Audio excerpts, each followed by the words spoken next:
Before we dive into today's topic, I want you to pause for a moment and think about the last time you were truly alone. Not just physically alone, but mentally present with yourself, without the distractions of your phone, social media, or the constant noise of the modern world. Can't remember? Well, that's exactly why you need to watch this video till the end. What I'm about to share with you isn't just another self-help lecture. This is about discovering a power that you already possess. A power that ancient philosophers understood centuries ago, but one that we've seemingly forgotten in our hyper-connected world. This is about embracing solitude as a path to finding true inner strength. Now, I know what you might be thinking. Another video about being alone. I've got enough of that during the lockdowns. But trust me, what I'm going to share with you today goes far beyond the simple act of being alone. We're going to explore how intentional solitude can transform your life, backed by the timeless wisdom of Stoic philosophers who mastered this art thousands of years ago. The great Stoic philosopher Marcus Aurelius once wrote in his personal diary, "Nowhere can man find a quieter or more untroubled retreat than in his own soul." Think about that for a moment. In a world where we're constantly seeking external solutions to internal problems, this ancient Roman emperor understood something profound. True strength comes from within. Let me tell you a personal story. 5 years ago, I was exactly where many of you might be right now. Constantly surrounded by people, always connected, always available, yet feeling strangely empty and disconnected from myself. My phone was my constant companion, social media, my default escape, and the thought of spending time alone with my thoughts, well, it terrified me. But then I discovered something that changed everything. Through studying Stoic philosophy and gradually embracing solitude, I found a kind of strength I never knew existed within me. Seneca, another great Stoic philosopher, put it perfectly when he said, "The greatest power we have is the power of being alone with our thoughts." You see, the Stoics understood something that modern science is only now beginning to confirm. That solitude, when approached correctly, isn't just about being alone. It's about developing a relationship with yourself. It's about building mental resilience, emotional intelligence, and a kind of inner peace that no external circumstance can shake. But here's the thing, and this is crucial. I'm not talking about isolation or loneliness. There's a profound difference between being lonely and being alone. Epictetus, one of the most practical Stoic teachers, emphasized this when he said, "If you want to improve, be content to be thought foolish and stupid with regard to external things. Don't wish to be thought to know anything. And even if you appear to be somebody important to others, distrust yourself." In today's world, where being constantly connected is the norm, choosing solitude is almost an act of rebellion. But it's a necessary rebellion if we want to develop true strength of character. Think about it. Every great leader, philosopher, and innovator throughout history understood the power of solitude. From Marcus Aurelius writing his meditations in solitude during military campaigns, to modern CEOs who practice regular digital detoxes, the pattern is clear. Let me break down what happens when you truly embrace solitude, and I promise you, this understanding will transform how you view being alone. When you first start practicing intentional solitude, something fascinating happens. Your mind might feel chaotic at first, thoughts racing, anxieties surfacing, discomfort rising. This is normal. In fact, the Stoics predicted this exact experience. Seneca wrote, "The first reason why we face difficulties is that we have never attempted difficult things." But here's where it gets interesting. As you sit with these thoughts, as you learn to observe them without immediately reaching for your phone or some other distraction, you begin to develop what I call mental sovereignty. This is the ability to be the master of your own mind rather than its slave. Marcus Aurelius touched on this when he wrote, "Very little is needed to make a happy life.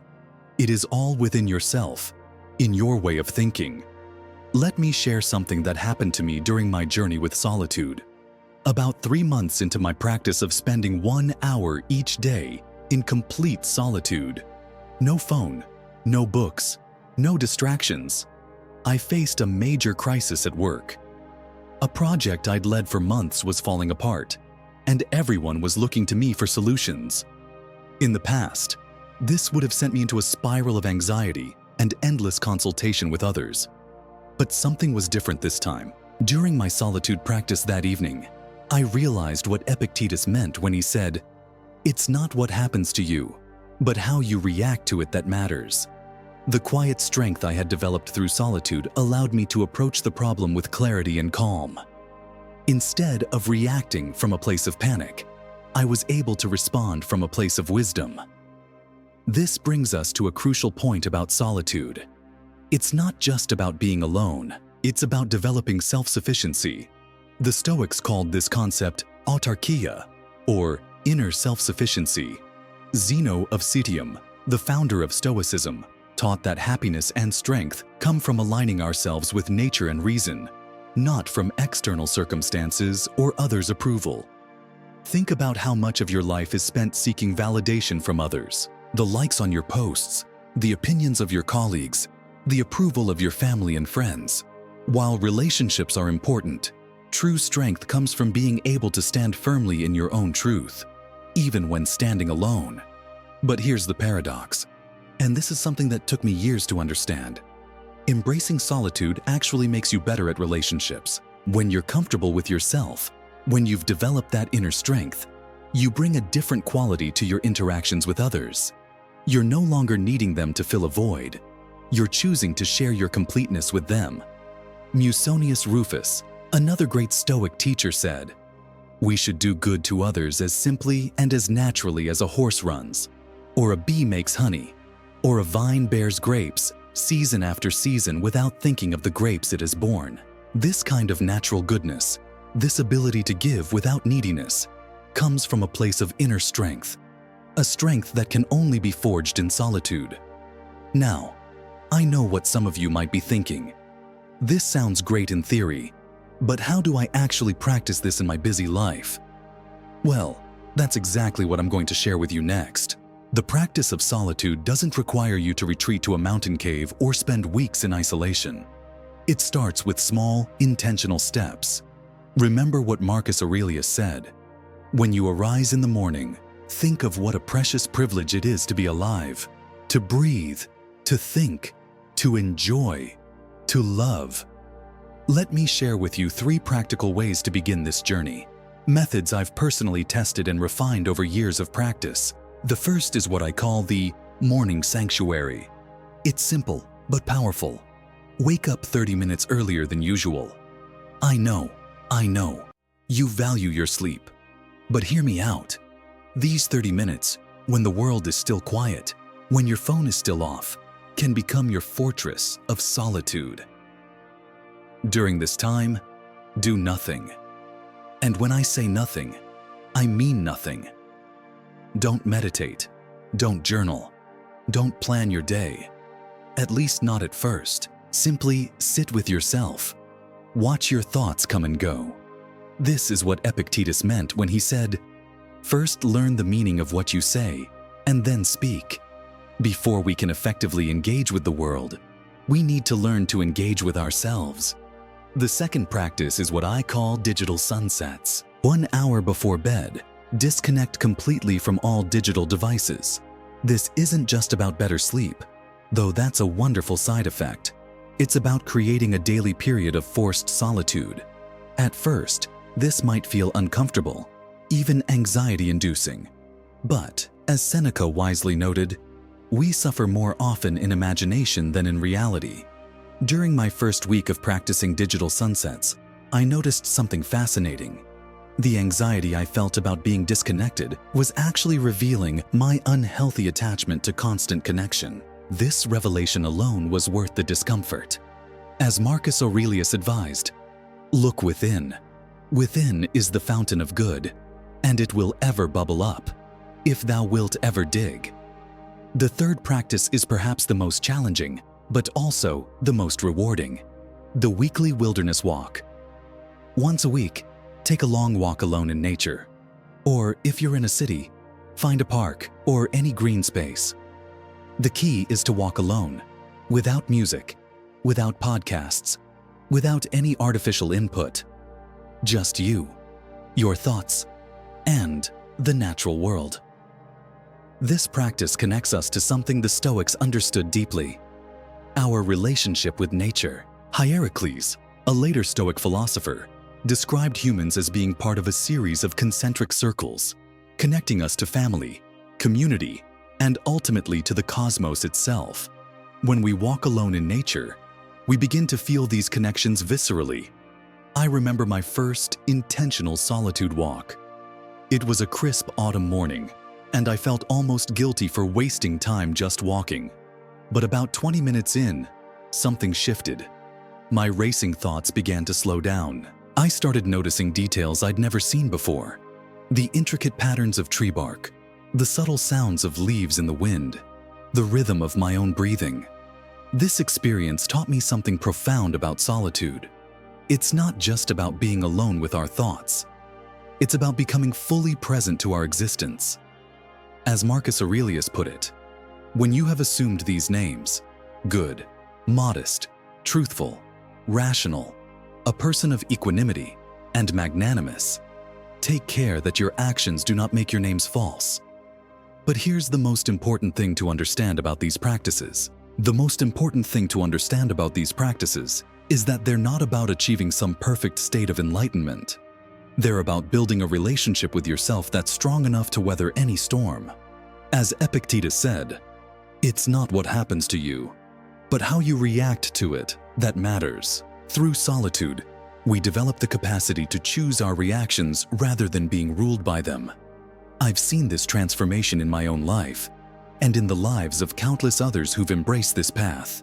One of my closest friends, a high-powered executive who was always too busy for solitude, finally tried these practices after burning out. 6 months later, she told me something profound. "I thought solitude would make me less effective at my job. Instead, it's made me better at everything: work, relationships, and most importantly, understanding myself." This brings us to a crucial point that the Stoics understood deeply. Seneca wrote, "As long as you live, keep learning how to live." Solitude isn't a destination. It's a continuous journey of self-discovery and growth. Each moment spent in intentional solitude is an investment in your inner strength, your emotional resilience, and your capacity for wisdom. But let me be clear about something. Embracing solitude doesn't mean becoming a hermit or rejecting social connections. In fact, it's quite the opposite. When you develop a strong relationship with yourself through solitude, your relationships with others become more authentic and meaningful. You no longer seek others to fill a void or validate your existence. Instead, you can engage with them from a place of wholeness and genuine connection. Marcus Aurelius captured this perfectly when he wrote, "When you wake up in the morning, tell yourself, 'The people I deal with today will be meddling, ungrateful, arrogant, dishonest, jealous, and surly. They are like this because they can't tell good from evil. But I have seen the beauty of good and the ugliness of evil, and have recognized that the wrongdoer has a nature related to my own.'" This understanding, that we can be at peace with ourselves while engaging with a chaotic world, is perhaps the greatest gift that solitude offers us. It's about developing what the Stoics called ataraxia, a state of unshakable calm and inner peace. As we wrap up this journey together, I want to leave you with a challenge. Start small, but start today. Choose one of the practices we discussed: the morning sanctuary, digital sunsets, or the weekly wilderness walk. Commit to it for just 1 week. Notice what comes up: the resistance, the discomfort, the insights, the moments of peace. Remember what Seneca said: "Luck is what happens when preparation meets opportunity." By cultivating a practice of solitude, you're preparing yourself to meet life's challenges with grace, wisdom, and unshakable inner strength. Don't wait for the perfect moment to begin. Don't wait until you feel ready. As Marcus Aurelius reminded us, very little is needed to make a happy life. It is all within yourself, in your way of thinking. The power to transform your life through solitude is already within you. All you need to do is embrace it. Thank you for staying with me until the end of this video.